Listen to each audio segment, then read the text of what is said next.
You're watching NFL Daily. I am Tom Downey, back again with some potential star trade candidates as we move into training camp and towards the preseason and the games that matter. 10 players, 5 on offense, 5 on defense, beginning with the number one name, Jimmy Garoppolo. Of course, right? And this is the one that, I know the Niners want to trade him. Does anyone want him? The Niners claimed they had an offer of 2 second-round picks for Jimmy Garoppolo, and they said no. If they did, fire John Lynch. They didn't have that offer. We'll look at the money for each player, by the way, just because that's important. The Niners saved $25.5 million if they trade him away. And that's the issue, because nobody wants to give him 1 year, $25.5 million. So you got to work out a new deal if you trade for Jimmy Garoppolo.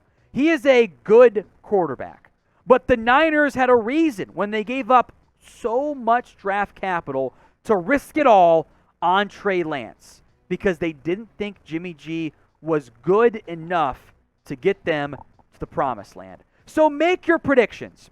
What will the Niners end up doing with Jimmy G? Type in T for they'll trade him, C for they'll cut him, or K for they keep him. I think the keep will be the biggest shocker, but who knows? Make your predictions for me right now in the comments section. Saquon Barkley is next up here, the Giants running back. This one would be kind of a star, right? Barkley is a very talented and impactful football player. There's also money issues as well. The cap savings, if traded, $7.22 million. That's what the new team would owe him, by the way, as well. Barkley hasn't always been out there, however. He's missed a lot of time the past couple of years. 2018, he was awesome. Since then, he was fine in 2019. Not number 2 overall pick, really worthy, I don't believe. But not quite what you want. And he's been banged up last 2 years. In 2021, he was bad. And that is not the guy that was hyped coming out of Penn State. So Barkley, with the money, things get a bit dicey from that standpoint. I got 8 more names to get to. But I want you guys to chime in. Name a player who you think ends up getting dealt. This is our pinned comments on today's show. So, if an ad break comes here on YouTube, it's perfect timing. Take advantage of it. Head down there and let me know. It's not DK Metcalf. It's not Deebo Samuel. It's not Terry McLaurin. The next big name receiver who could be dealt is maybe Diontae Johnson. He's up for a new deal.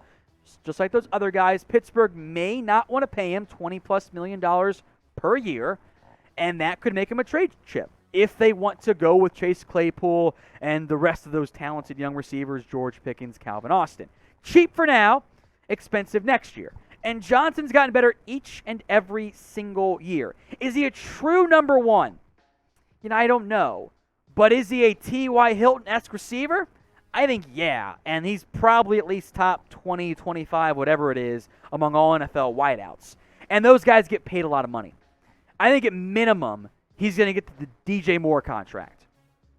And that's a lot to pay a receiver, but that's also the market. So if Pittsburgh is not going to pay him, it does make sense to shop him. But if they don't get a big-time offer, just wait. He'll get you a 3rd-round pick once he hits free agency via the comp pick process, after all. Another receiver, a bigger name-ish, is Kenny Golladay, who got the bag a couple years ago from the Giants, or I should say last year from the Giants, but he's been bad in New York. Did not produce at all. The Giants saved $13.25 million with the trade. The new team would owe him 3 years, $53.75 million. Not all of that guaranteed. Here's the issue.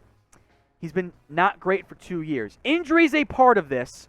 Quarterback play as well. You would think a change of scenery would benefit Kenny Golladay, but he hasn't been good in New York last year at least. The Giants have options. Shepard, Tony, Slayton, also a prime trade candidate, but not a star name, so I didn't put him on here.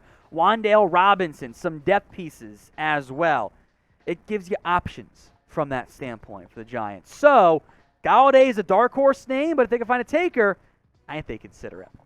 On Rumble, you can listen to NFL Daily like a podcast, audio only, away from your phone. You don't have to keep it kind of like the second stream. You just push it away, and you can listen to it podcast style. Oh, plenty of content for you guys on Rumble as well. So follow us for free on Rumble rumble.com/NFL Daily. That link's in the comment section and the description. Plus, this video was filmed exclusively first on Rumble as part of NFL Daily After Hours. Andre Dillard is next up here, the Eagles offensive tackle. Biggest star name you'll get since Mekhi Becton's not being traded, I don't believe. Dillard's a former first-round pick. He can play left tackle for you. He's fairly cheap, 1 year, $2.18 million. Eagles love offensive line depth, but he is a top 60 offensive tackle. Low bar, I know, but it means he should be starting somewhere in the NFL. So it is a wait and see from that standpoint there. But Dillard brings value for a team if you have one that needs offensive line help. Robert Quinn, our first defensive name here, he's been linked a lot in trade buzz and rumors and conversation. He allegedly, doesn't want to be in Chicago. They're rebuilding. He's older. He could command an expensive trade, probably closer to the trade deadline than right now. $12.9 million in savings. New team owes him 3 years, almost $40 million. That's actually pretty team-friendly for I just had 18.5 sacks last year. Robert Quinn, under the radar, had one of the more productive years in 2021. Even with the extra game, he was dynamic, impactful. That's all very valuable from that standpoint. So do not rule out Quinn being dealt. Of the defensive guys, this is the one that I think makes the most sense on today's list. Whether you're watching on YouTube or on Rumble, make sure you follow and or subscribe for more free content. If you're watching on YouTube, hit that big red button. If you're watching on a Rumble, hit that big green button. Free content every single day on those platforms from us right here at Chat Sports. How about a big name?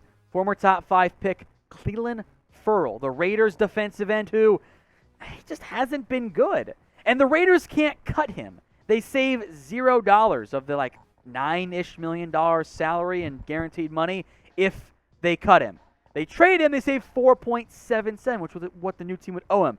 But almost $5 million is a lot of money for a guy with 6.5 career sacks in 3 years. To be blunt, Ferrell's been a bust.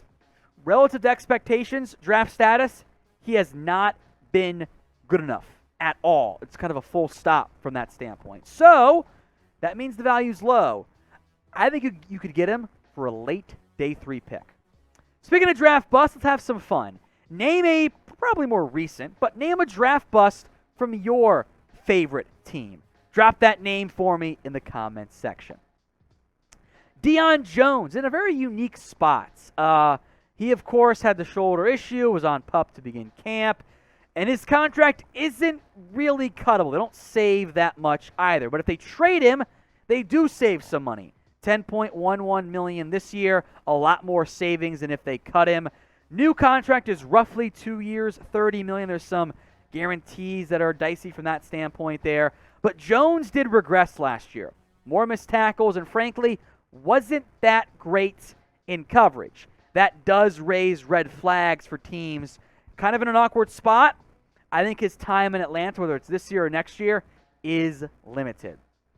A big name from the Bears once again, Roquan Smith. He's holding in right now from the Bears as we sit here filming this because he wants a new contract. Last year of his deal, $9.74 million this year.